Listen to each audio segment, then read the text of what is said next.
Hello my dear friends and welcome to my channel. Get yourself comfortable and prepare for some interesting stories. One of them is a story about an OP who suspected his wife of lying and set up a trap for her. Please subscribe if you haven't and I hope you'll enjoy it. The past couple of months, my wife has been complaining about our cats.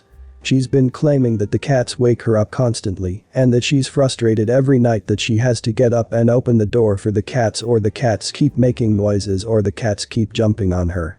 It got to the point where she started saying she wants me to get rid of them.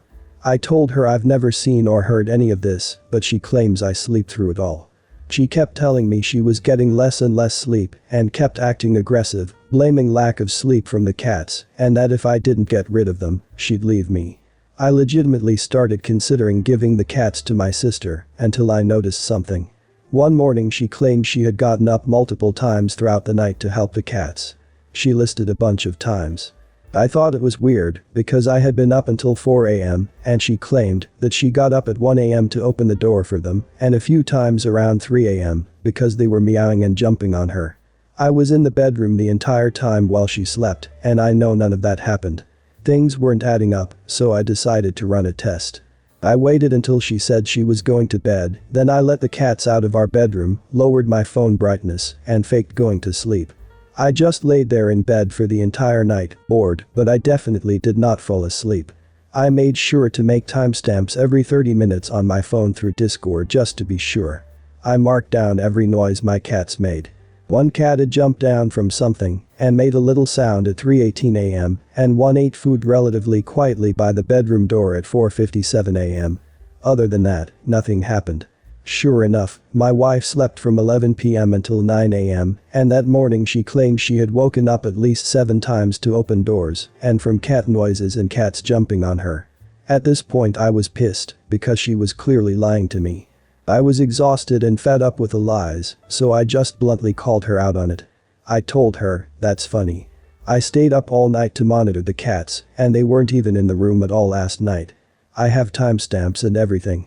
So you've been lying to me and trying to convince me to get rid of my cats. Why?" She just sat there quietly shaking and looking pissed, then got up and left without answering. She came back hours later and ignored me whenever I talked, and when I asked her how I'm the bad guy in the situation, she finally said that I was treating her like a child by lying about sleeping and staying up all night just to see if she was lying or not, and that making timestamps and everything as if I was an investigator was going too far and makes me an obsessive idiot. I did it because she was threatening to make me get rid of my cats or she'd leave me, and her claims didn't add up. So, am I an obsessive idiot? Update: my wife has been Baker acted. She did not hurt herself, just said something concerning in public. I got a call from the hospital this morning asking me to head over for some family therapy. Apparently she finally wanted to talk. I'll be honest, I'm pretty pissed at the reason why she's been so hateful towards my cats. It's absolutely asinine. It's nothing that anyone had suggested. She's not cheating. She's not sick physically or mentally. She's not bored of the relationship and looking for an out. According to her, one of the cats stepped on her laptop and ruined a story she was writing. She's hated both cats ever since. I mean, that's crappy, but it's not worth trying to emotionally blackmail me into getting rid of them. I asked her why she didn't just tell me the truth and why she'd been lying and refused to talk about it when I'd asked. Her answer was because you wouldn't have gotten rid of them otherwise. And explained that when she saw I wasn't willing to abandon them for her, she took offense and made it a goal to have me pick her over them. Sickening. Don't know why she actually admitted to it all. The woman with us asked me how I felt about all of it and I just told the truth. I told her it was a nice run, but I'm probably going to want a divorce. I was asked why, and I told them. I've seen a new hateful, malicious side of her that I want nothing to do with. She was so set on getting rid of the cats over a fanfiction being ruined that she manipulated her husband. My wife started shouting at me that I've betrayed her and that I'm idiot for choosing animals over her. At least cats don't give ultimatums like she gave. It's crappy that she's been Baker acted and all, I guess, but it's for the best right now. She'll have time to process it all in a safe environment and hopefully come to terms with it. Bad husband, I know. I'm almost sure I'm going for divorce. I'm very worried about having her in the same house as my cats. I want my cat safe. I don't want to worry about them being harmed or disappearing. Screw that. I guess I'll do what almost all of you suggested, keep the cats, rehome the wife. Not how I wanted it to end, but life isn't always nice. If I may, I want to clear up some things from the original post. I did not stare at her all night. We have a mute TV with subtitles playing every night. I subtly watched TV while paying attention to the cat sounds. I'm not allowed to install cat doors, and she won't let me keep the doors open. Apartment rules. Why did I instantly assume she was lying? I'm unfamiliar with mental health diseases. I know about some diseases, but ones that make you think your dreams happened. Tumors that make you see hear remember non-existent things. Sorry that I wasn't aware of those possibilities. So when someone tells me events happened when they literally didn't, I generally assume they're lying. Shame on me. Not the idiot. Your wife was making claims that did not match the known facts, and you did you needed to do to get to the truth. I find it interesting that she didn't try to argue that you made a mistake or that you really hadn't been up all night. That tells me that she knows she is full of it. That a lawyer, because you are about to need one. You know you're not the idiot here.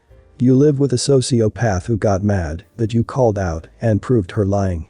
You can tell a lot about a person's character by how they treat animals. That she'd stoop that low and react that way says it all. Do you really want to spend the rest of your life with someone who would do that? I'd be telling her to find other accommodations. There's no way I'd stay married to someone who would do that. She's a manipulative liar who is trying to make you get rid of your cats. Pets are not accessories. When you adopt them, it's a lifetime commitment. Do not traumatize your cats by giving them up for this awful woman. Not the idiot. She's lying to manipulate you. Has she ever talked to you about not liking cats? That would not excuse it, but I don't get why she's doing this. I would have done what you did. Pets are family, and you are just trying to do what's best for yours before making a major choice. Update 2. Well, she's gone for now. By that, I mean I kicked her out of the house. Why? Because she's been in the bedroom for hours now, watching YouTube, refusing to talk to me about what's happened. A few minutes ago, one of the cats started meowing and scratching to get into the room. Within seconds of him doing that, she ran over to the door and kicked it really hard and screamed, "This is all your fault. Back off." It scared the crap out of the cat and he hid under the couch. I opened the door and asked her what her deal was, that it could have hurt the cat, and she said good. Screw the cat. So I told her to get out of the house and go find somewhere to stay for a while. She tried to cry her way out of the situation, but I told her I had enough. I'm done. She had every opportunity to talk to me, and now she's screaming at the cats and kicking doors and scaring them. I tried to listen and offered help, but she wanted none of it. Too late. As she was leaving, I told her she can call me when she's calmed down and willing to talk. I'm just so drained at this point. I tried. I gave her a chance to talk before all of this, and she insisted there was nothing to talk about. I may not have handled it the most mature, healthy way, sure, but I tried. Maybe this can be fixed, maybe not. I had hope a few hours ago, now whatever. I'm so sorry. Life is fun, though. I was genuinely worried about her retaliating against the cats. The quiet shaking bit scared me. It seemed to me like it was controlled rage. I don't think I was far off. She's quiet because she has been caught red-handed. Sorry op, this was coming and it may have been delayed but not entirely avoided. If you have doubts, just think about why she would do this. There is an unpleasant reality under the surface. Protect yourself and your loved ones. Good for you, OP. The violence toward the cat is very uncalled for. This is all your fault. Toward the cat. No, it's really not. Wife stacking lies are the problem. You gave her tons of opportunities to talk rationally with you. I don't think you need to be overly concerned about the most mature, healthy way. If she started lashing out at the animals directly, that's time for her to be out of there until she can calm down, for sure. When she can talk with you calmly, you can go from there. You don't owe anyone online an explanation. Take care of yourself. My ex-wife and I divorced almost 2 years ago, and don't co-parent great, mostly just try to ignore one another unless necessary for us to interact. Not mature, I know, but my attempts to change that were not met kindly. We have 3 children together and the youngest, Evan, 8, has been struggling the most with the divorce. The past few months he's been having meltdowns when he doesn't get his way if we go to a restaurant he likes, but that one of his brothers picked, or if he is made to clean his room instead of playing video games. He will yell that we're all mean, he doesn't like us and call his mom to come get him. She does, and then an hour or so later he gets dropped back off. I've asked her to not come get him, that it's my parenting time, and he has to learn that he can't run away whenever he doesn't get his way, but she basically told me to back off. So I picked the kids up Friday and told Evan that if he called his mom to come get him that he had to stay with her all weekend, and I would see him again the next day I had custody. I have him 2 days a week and 3 weekends a month. He got mad Saturday morning over multiple things and called his mom to come get him. When she showed up, I reiterated the new rule to him and told her that if she took him she was keeping him all weekend. She basically blew me off and they left. A couple hours later when I was out with the other two, she called to see where I was because Evan had cooled down and was ready to come back and she had things to do. I reminded her that I told both of them, if he left, that he was with her all weekend. She blew up my phone all day angry because she had plans and couldn't find a sitter. Evan called upset a couple times, but I held my ground. He called Sunday and was apologetic and asked if he could come to church with us, and I told him yes and kept him the rest of the day, and he was much better behaved. My ex says I am an idiot, which I'm used to, but then when I told my mom and sister, they also said I was too harsh and should have let him come back Saturday and I find a different way to handle the behavior issues. I was feeling pretty proud of myself until I talked to them. Should I drop this new rule or just ignore their opinion? Update.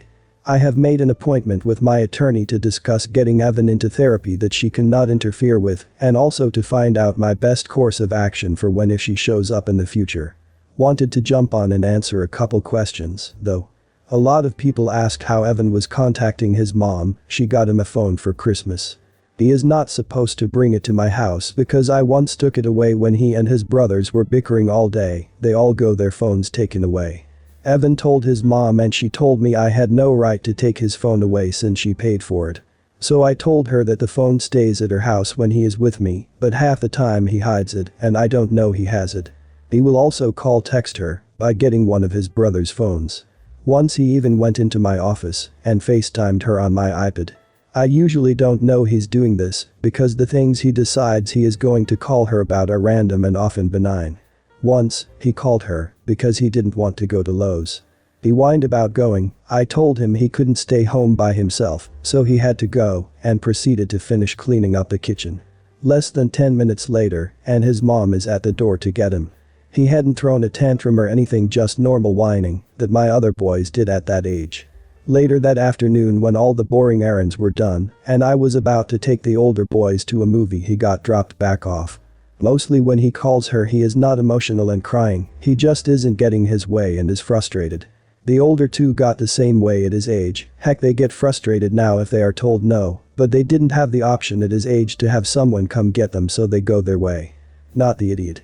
Here is the thing, divorce is crap, and when kids are involved it's even more crappy. Your youngest is struggling with his new normal, and he isn't finding that to be an easy transition. It is your job, and your ex's, to provide stability and boundaries. If you hadn't explained the new rule and set expectations beforehand, I would have judged differently. Your ex is enabling your son's behavior, and unless you set boundaries and stick to them, that will only get worse. Hopefully they both learned that. That being said, you and your ex really need to work on co-parenting now. These challenges will only get worse as your children get more savvy at pitting the two of you against each other. Not the idiot. Under the current circumstances, I believe you're doing your best and that this stance is probably the most reasonable, given the lack of co-parenting happening. I have to wonder what she'd do if you were to swoop in every time she tried to discipline him. It's extremely unseasonable for her to interfere with your reasonable rules in your separate home. Maybe attempting to have a discussion again with her, now that her actions have backfired on her, could prove more fruitful. Maybe the opposite, but it could be worth trying. I hope things get better for you all soon. Not the idiot, you did exactly what you had to do. This way, he understood that his actions and tantrums have consequences, here being that he ruined his mom's plans. He also learned that you don't just do warnings. Your mom and sister were shocked, but I think it's just a difference between men and women when it comes to parenting. It has been shown that boys without fathers show way less empathy than others, mainly because they think they can do whatever they want. One part of being a dad is being strict and harsh when you need to, in order to teach the kid how to behave properly in society. Plus it's not like you were that harsh, I mean he just spent the day at his mom's, big deal. Sister Terry, sister's BF Tom. So I'm most likely the idiot, but here we go. So my sister started dating this guy 2 years ago, everything was fine until last week. Now a few dates and Tom tells her that he is a father to a boy and a girl, and that he has custody of them every 3D weekend and whenever he wants during the holidays. Terry was okay with this surprisingly as she is sub-ed to heaps of child-free pages. Last week I found out that they wanted to move in together, he was looking for 2-bed places, so the kids have a room. I thought that she would be fine with this, turns out she is not. She complained to me a few days back that she hated that the kids had to tag along and that she hopes he loses custody of them so they can have more one-on-one time. I asked her if she was joking and she replied, "No, why would I want freaking crotch goblins living with me?" I then repeated, "So it's a joke, right?" And she said no. So I asked her why she is moving in with someone who has kids and her response was, "He is hot." I told her that she should break up with him if she hates the kids so much as they are a package deal, and she got mad at me and left. I then got a message where she sent me a photo of some meds and the caption, "Custody no more." He has monthly med tests. I automatically called him and let him know and provided proof with a photo. Tori is now a single woman and is freaking pissed at me. My mom has also taken her side, and now I'm regretting it. Am I the idiot? Not the idiot. Holy heck, you really helped that guy's dodge a serious bullet. She was trying to destroy his family because he was hot. What the hell? I don't understand how your mother is able to condone this kind of behavior either. Your sister needs help if she thinks that this behavior is okay. Also, it's probably illegal too. Not the idiot. I'm a stepmom myself, and yes, there are days when it's super hard, usually more the BM than the SK, but never in a million years would I ever do anything to risk my partner having time with his daughter. Their time is sacred, and anyone who thinks it's okay to try and interfere with that deserves all the karma. She clearly isn't cut out for a relationship with a single dad, so you actually did them both a favor. What on earth your mother is thinking, I'll never understand. I wonder what your sister told your mother. Not the idiot, not at all. You did the right thing for those children, and your sister is a stone-cold selfish witch. Shame on her. Send your mum a message telling her exactly what happened and what could have happened if sister had planted meds on the BF. There could have been massive consequences for him, not just losing access to the kids but his job, his home, etc. You did the right thing. I'm sorry it's causing you grief, but you did good. I'm proud of you. Well guys, that's it for today. If you end up enjoying this video, please consider subscribing, and if you missed the last episode on the channel, I'm gonna link it right here. The story is about an OP's kid who got jealous and lied about how her aunt's wedding dress got destroyed. Check this out if you haven't, and I'll see you in my next video.